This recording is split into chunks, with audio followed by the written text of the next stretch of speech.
Turun ayatnya, la yastawil ladzina ya'lamuna wal ladzina la ya'lamun. Tidak sama orang berilmu dengan yang tidak berilmu.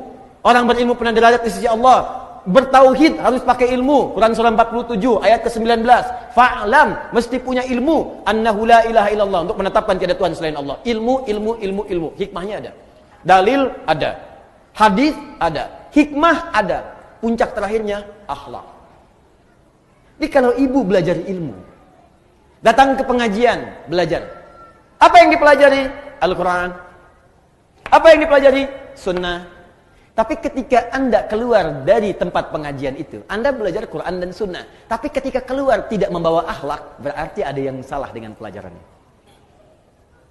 Ibu tuh keluar dari pengajian Al-Quran dan Sunnah, tapi ketika keluar kok pandai mencela. Apa yang ibu pelajari? Anda belajar Al-Quran dan Sunnah, begitu keluar dari pengajian pandai berselisih. Apa yang Anda pelajari?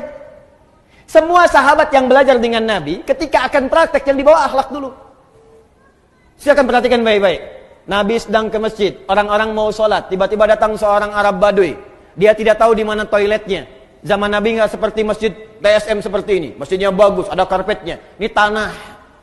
Sulit mencari toilet. Tiba-tiba Arab Baduy karena nggak tahu, lari ke pojok masjid. Ke pojok masjid, buang air kecil di situ. Tiba-tiba Umar. Umar dengan pembawaan karakternya yang tegas, langsung ingin mengeksekusi. Woi, salah. Langsung pengen keluar. Kelihatan oleh Nabi, diajari akhlak oleh Nabi. Umar, biarkan aja. Tapi Nabi ini kan, dia belum tahu. Yang belum tahu, diberitahu, bukan dimarahi. Biarkan dia selesai dengan hajatnya, siram dengan air bersihkan. Setelah itu beritahu, tempatnya bukan di sini. Tuh. Indah sekali ibu sekalian. Di banyak kejadian-kejadian yang Nabi contohkan lewat akhlak. Setelah itu Umar belajar. Setelah itu makin bijak, Masya Allah. Bijaknya luar biasa. Dalam setiap keputusannya. Umar setelah menjadi khalifah, jadi pemimpin, jadi presiden kalau sekarang, itu malam-malam selalu belusukan.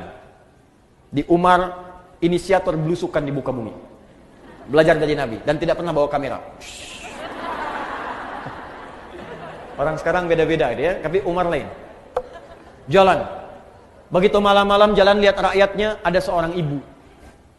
Memiliki beberapa anak. Ditidurkan oleh ibunya. Ditidurkan itu bukan karena pengen tidur, karena lapar menangis terus, tidak ada makanan. Dan saat menidurkan ini, pura-pura ibu masak. Yang dimasak apa? Pasir isinya batu, digoreng-goreng. Sambil masak batu itu dia bersyair.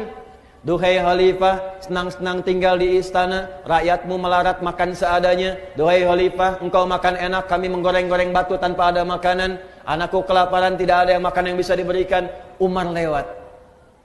Seketika, ketika mendengar dan melihat apa yang disaksikan itu, perhatikan kalimatnya. Ada celaan kepada Umar. Ada kemudian tuntutan kepada Umar. Umar tidak marah merespon itu, langsung lari ke Baitul Mal. Diambil kemudian gandum, dipikul dengan punggungnya. Ajudannya mengejar ingin bawakan, kata Umar, saya yang akan dihisab bukan engkau di hari kiamat.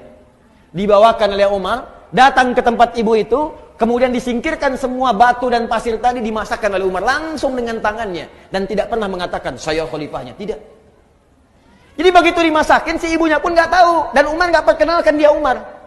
Dimasak oleh Umar, ibunya yang paling menarik bu, sambil dimasakin sambil dicela oleh ibu itu. Duhai khalifah, enak-enak engkau tinggal di istana, orang lain yang datang memasakkan kepadaku. Duhai khalifah, engkau enak makan enak, orang lain datang kepadaku bukan engkau. Padahal itu Umar. Apa Umar berkata kemudian, ini saya bu. Ya abdi Umar, tidak. Umar masak aja. Setelah itu disuapi oleh Umar, dibantu ibu itu dan pulang. Perhatikan pengajaran Nabi, sungguh indah. Makanya orang-orang yang belajarnya benar, itu puncak tertingginya itu pasti akhlak. Pasti akhlak. Ibu melihat ada orang masuk masjid, safnya belum lurus. Coba lihat, barangkali dia belum tahu. Orang yang belum tahu, diberitahu bukan dimarahi. Woi, belum lurus tuh, apa nggak tahu? Tidak.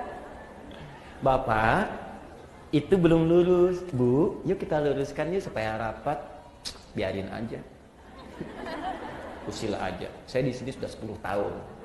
10 tahun. Padahal masjidnya baru 5 tahun, Bu. Kadang-kadang ada yang begitu, nggak apa-apa. Nggak ada masalah, baik, nggak apa-apa Ibu ya. Mudah-mudahan nanti bisa diluruskan. Atau imamnya yang posisi lebih tinggi datang. Makanya kami kalau di Timur Tengah itu kalau ngimami jalan dulu, lihat. Ya, jadi nggak langsung di belakang ini, di depan nengok ke belakang. Ya, dan bahasa imam tuh boleh pakai bahasa lokal, nggak harus pakai bahasa Arab. Ya, contoh itu ada bahasa yang harus Arab sepenuhnya seperti azan, sholat harus bahasa Arab. Tapi ada bahasa yang boleh pakai makna dengan bahasa lokal. Seperti imam mengarahkan makmumnya. Ibu sekalian tolong rapatkan, luruskan safnya. Bahasa Arabnya istau istaqimu. Coba ibu paham mana? Yang pertama, yang kedua? Sama kan? Baik. Jadi nggak harus pakai bahasa Arab. Istau, sudah tahu. Luruskan, rapatkan. Nah, kadang-kadang ada yang belum paham, maka bergeser, lihat. Bu, ini belum lurus, belum rapat. Nggak apa-apa kok Pak, di sini aja enak. Ah, kalau ibu nggak pengen rapat, gampang caranya. Jadi imam. Imam tuh nggak harus rapatkan kanan kiri, sendirian aja depan. Oh ya nggak apa-apa nih kalau gitu saya rapatkan, enak. Pertanyaan saya, kenapa sekarang banyak orang belajar, kok tiba-tiba jadi kasar gitu? Yang paling aneh itu begini, belajar Islam, tapi kok jadi berselisih? Kenapa? Pulang ke rumah berselisih dengan suami, pulang ke rumah berselisih dengan tetangga. Anda tuh belajar apa? Nabi itu datang ke Madinah mempersatukan. Kenapa Anda belajar kemudian memecahkan diri? Coba cek, silahkan baca sejarah. Nabi di Mekah menyatukan, datang ke Madinah mempersaudarakan Aus dengan Khazraj. Ini Anda belajar, tiba-tiba pulang jadi memecah. Pasti ada yang salah. Akhlaknya kemana?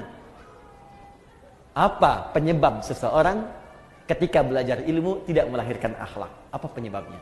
Itu inti materi kita. Yang tadi muqaddimah. Oh. Judulnya